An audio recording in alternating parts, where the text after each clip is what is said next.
प्यारे बच्चों नमस्कार। स्वागत है आपका अपने इस YouTube चैनल पर। बच्चों आज हम लेकर के आए हैं class 10th chapter number first real number का वो क्वेश्चन जो हर साल एग्जाम में पूछा जाता है। क्वेश्चन है prove that root 5 is irrational. हमने रूट 5 लिया है, रूट 2 भी हो सकता है, रूट 3 भी हो सकता है। अगर आपको ये समझ में आ गया तो आप हर किसी क्वेश्चन को सोल्व कर पाओगे। और ये क्वेश्चन हर एक बार एग्जाम में 3 से 4 नंबर में पूछा ही पूछा जाता है, तो मोस्ट इम्पोर्टेंट क्वेश्चन है, इसलिए ध्यान से देखिएगा। Prove that root 5 is irrational. कहता है कि रूट 5 इरेशनल है, लेकिन इसको प्रूव कीजिएगा, सिद्ध कीजिएगा कि रूट 5 इरेशनल कैसे है। देखिए हम इसको सोल्व करेंगे कॉन्ट्राडिक्शन के माध्यम से, विरोधाभास के माध्यम से। तो सबसे पहले हम इसको प्रूफ करते हैं। तो हम इसको मान के चलेंगे, let root 5 is rational. Root 5 is rational. सबसे पहले हमने इसको क्या मान लिया कि रूट 5 कैसा नंबर है, रेशनल नंबर है। ये इरेशनल ना होकर के कैसा है, रेशनल है। और अगर हमने इसको रेशनल मानना है तो आपने 9th क्लास में भी पढ़ा था, 8th क्लास में पढ़ा था कि रेशनल नंबर की डेफिनेशन क्या होती है। रेशनल नंबर वो होता है जिसको हम p/q की फॉर्म में लिख सकते हो। p और q इंटीजर होता है, q not is equal to 0 होता है। कहने का मतलब any number which can be written in the form of p/q where p and q are integer where q not is equal to 0। तो rational number क्या होता है, किसी भी नंबर को अगर हम p/q के रूप में लिख सकते हैं जहाँ पर q 0 नहीं होना चाहिए तो वो नंबर रेशनल होता है।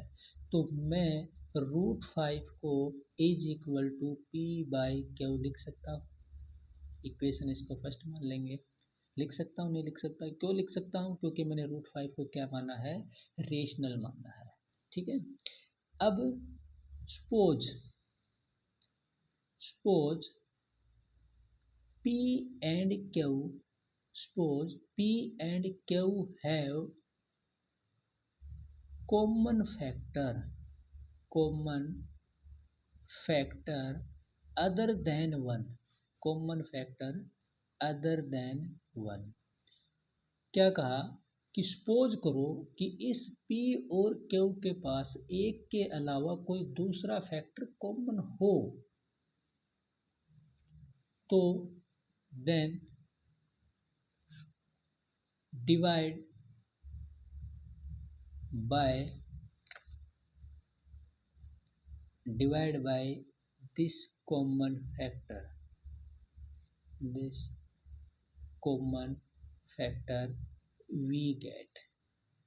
we get root 5 is equal to a/b। इसको इक्वेशन सेकंड मानेंगे। देखिए समझते हैं। अब ये जो चीज़ मैंने लिखी है इसका मतलब क्या है। सबसे पहली बात, आपने रूट 5 को क्या माना, रेशनल।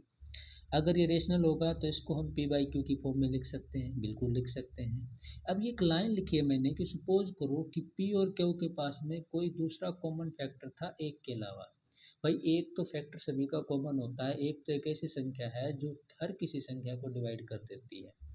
अब p और q के पास ऐसा कोई नंबर हो, मान लो, मैंने एक एग्जाम्पल समझाता हूँ आपको। मान लो मेरे पास एक संख्या है 4, दूसरी एक संख्या है 8। तो 4/8 p/q फॉर्म होगी, ये भी रेशनल हो गया कि नहीं हो गया, क्योंकि ये कैसी फॉर्म है, p/q फॉर्म है। अब आपको होगा कि सर 4 और 8 के जब हम फैक्टर करेंगे तो 4 और 8 के फैक्टर में केवल 1 ही ऐसा कॉमन फैक्टर नहीं है जो दोनों में, 1 एक ऐसा फैक्टर नहीं जो दोनों में कॉमन हो।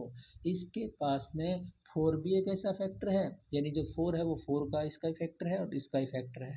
तो जब मैं इस 4 को 4 से डिवाइड कर दूँ तो 4 बन जा 4, और इसको 4 से डिवाइड करूँ तो 4 2 जा 8, यानी कि कॉमन फैक्टर क्या था, 4 था। और जब उस कॉमन फैक्टर से दोनों को डिवाइड कर दिया तो अब ये जो नंबर बचे हैं ये दोनों के दोनों नंबर कैसे हैं, को प्राइम नंबर हैं। क्या है, को प्राइम नंबर। और को प्राइम नंबर क्या होते हैं, को प्राइम नंबर वो नंबर होते हैं जिनके पास एक के अलावा कोई दूसरा कॉमन फैक्टर नहीं होता। 1 और 2 में सिर्फ और सिर्फ फैक्टर जो कॉमन है वो 1 है, 1 के अलावा कोई और फैक्टर कॉमन नहीं है। तो ये लाइन लिखने का मतलब ये है कि सपोज करो कि p और q कैसे नंबर हैं, प्योर क्यों ऐसे नंबर होते कि जिनके पास एक के अलावा कोई दूसरा कॉमन फैक्टर होता, और अगर उसी कॉमन फैक्टर से हम इसको भी डिवाइड कर दें, इसको भी डिवाइड कर दें, तो बाद में जो नंबर बनेगा वो नंबर आपको मिलेंगे को प्राइम। और जो को प्राइम नंबर मिलेंगे तो उसको मैंने यहाँ पर लिख दिया है √5 is equal to a b. और आप लिख सकते हो which implies where a and b are coprime. ठीक है, अब देखिए, अब एक छोटा सा काम करेंगे। जो इक्वेशन सेकंड है इसके बोथ साइड स्क्वेयरिंग करेंगे। Squaring second both sides we get. Squaring करेंगे, √5 का स्क्वेयर करोगे 5 आएगा, और ए का स्क्वेयर और बी का स्क्वेयर करोगे तो बी स्क्वेयर। ठीक है, इसको इस साइड लेके जाओगे तो ये हो जाएगा 5b² is equal to a square.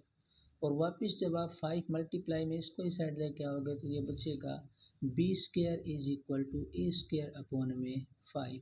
और ये इक्वेशन आपकी होगी थर्ड।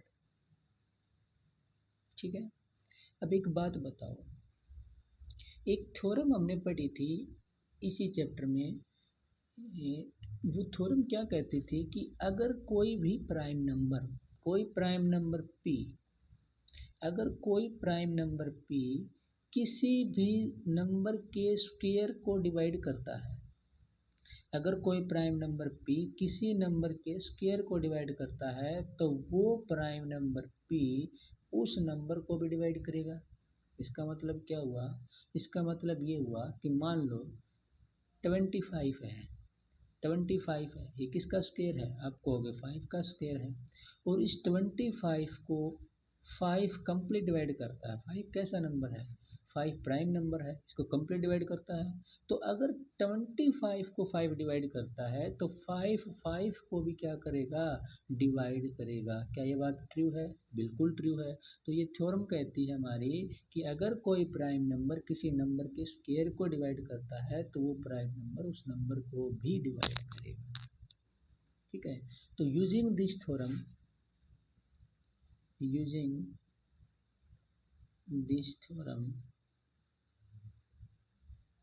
ठीक है, using this theorem we get 5 divide a also, यानी 5 जो है वो a को भी डिवाइड करेगा। अब 5 a को डिवाइड करेगा तो इसका मतलब क्या हुआ कि जो a है वो 5 का मल्टीपल होगा। भाई कोई भी नंबर किसी नंबर को डिवाइड कब करेगा? जब वो नंबर उसका मल्टीपल होगा। तो अगर 5 a को डिवाइड करेगा तो a जो होगा वो 5 का क्या होगा? मल्टीपल होगा। समझ में आया? ठीक है जी। अब ये जो a की वैल्यू आई है 5 से, इस वैल्यू को हम इक्वेशन नंबर सेकंड में पुट करेंगे।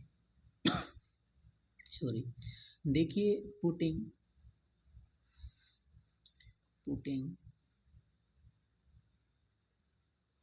a is equal to 5c in equation second. Equation second में पुट करने पर हमें क्या मिलेगा?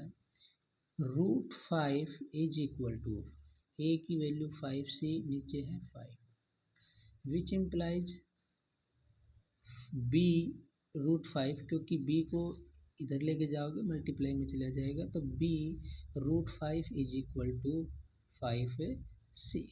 ठीक है, फिर से स्क्वेयरिंग करेंगे both side, taking squaring on both sides.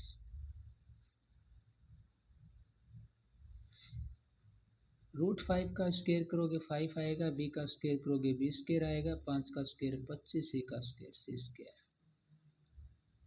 25 multiply में है, इस साइड लेके आओगे डिवाइड में आ जाएगा, is equal to c square. 5 से इसको डिवाइड करोगे 5 पे कैंसिल हो जाएगा, तो ये क्या मिलेगा? ये मिलेगा b² / 5 is equal to c²। इसको इक्वेशन नाम रखेंगे 4। ठीक है, फिर से वही थ्योरम जो हमने पीछे पढ़ी थी कि कोई भी प्राइम नंबर किसी नंबर के स्क्वायर को डिवाइड करेगा तो वो नंबर उस नंबर को भी डिवाइड करेगा। तो यहाँ पर आपको क्या दिखाई दे रहा है कि 5 जो है वो b² को डिवाइड करता है, तो 5b को भी डिवाइड करेगा। तो अगेन क्या लिखेंगे,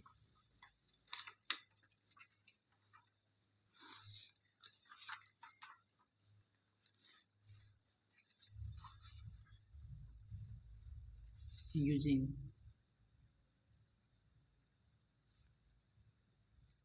theorem we can say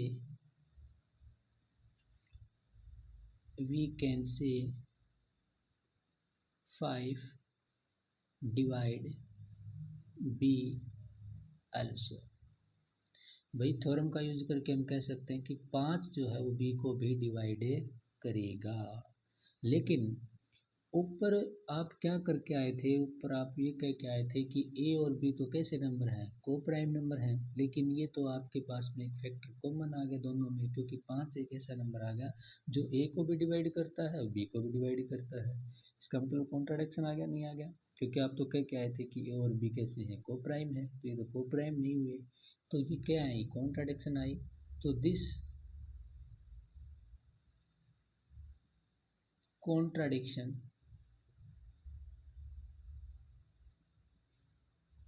arisen because our incorrect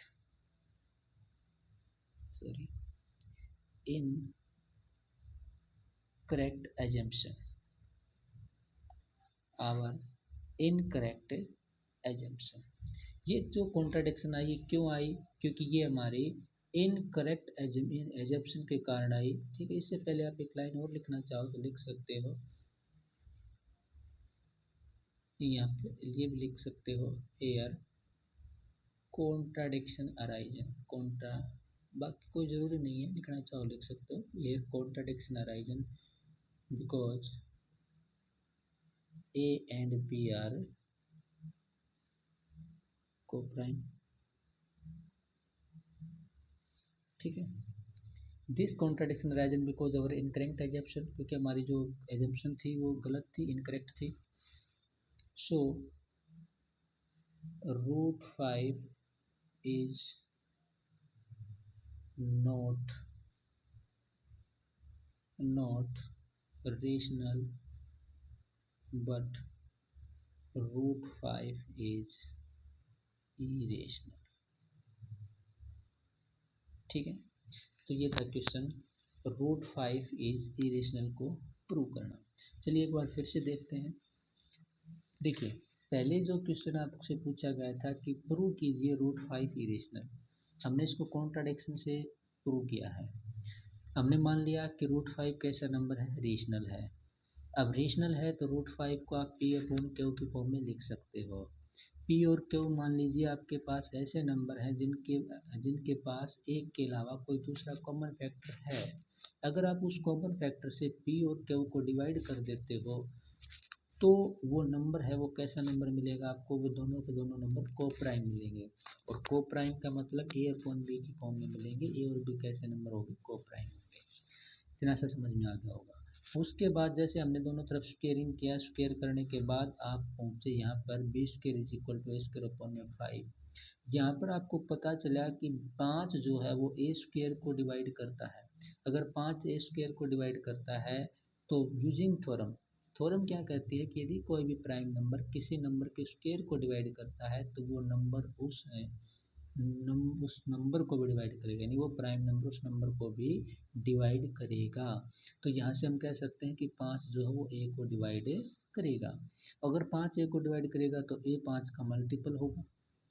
अगर a 5 का मल्टीपल होगा तो इसको हम इक्वेशन सेकंड में पुट करेंगे, तो यहाँ से आप क्रॉस मल्टीप्लाई करके स्क्वेयरिंग करके हम यहाँ पर पूछ गए कि b² = b square upon 5 is equal to c square, यानी कि यहाँ पर फिर से थ्योरम लगाएंगे कि 5 किसी नंबर के स्क्वायर को डिवाइड करता है तो 5 उस नंबर को भी डिवाइड करेगा, यानी कहने का मतलब 5 जो है वो आपका बी को भी डिवाइड करेगा। तो यहाँ पर तो कॉन्ट्राडिक्शन आ गई, क्योंकि 5 एक ऐसा नंबर आ गया जो दोनों नंबर को डिवाइड करता है, ए को भी और बी को भी, लेकिन हम तो मान के चले थे कि ए और बी कैसे नंबर हैं, को प्राइम है, तो ये तो को प्राइम नहीं होंगे। तो यहाँ पर कॉन्ट्राडिक्शन अराइजन हुई है। कॉन्ट्राडिक्शन अराइजन क्यों हुई है? क्योंकि हमारी जो करेक्शन है, सॉरी जो अजम्पशन है वो इनकरेक्ट थी कि √5 रेशनल है, लेकिन √5 रेशनल नहीं बल्कि इरेशनल है, हैंस। तो उम्मीद करते हैं आपको वीडियो पसंद आया होगा। धन्यवाद।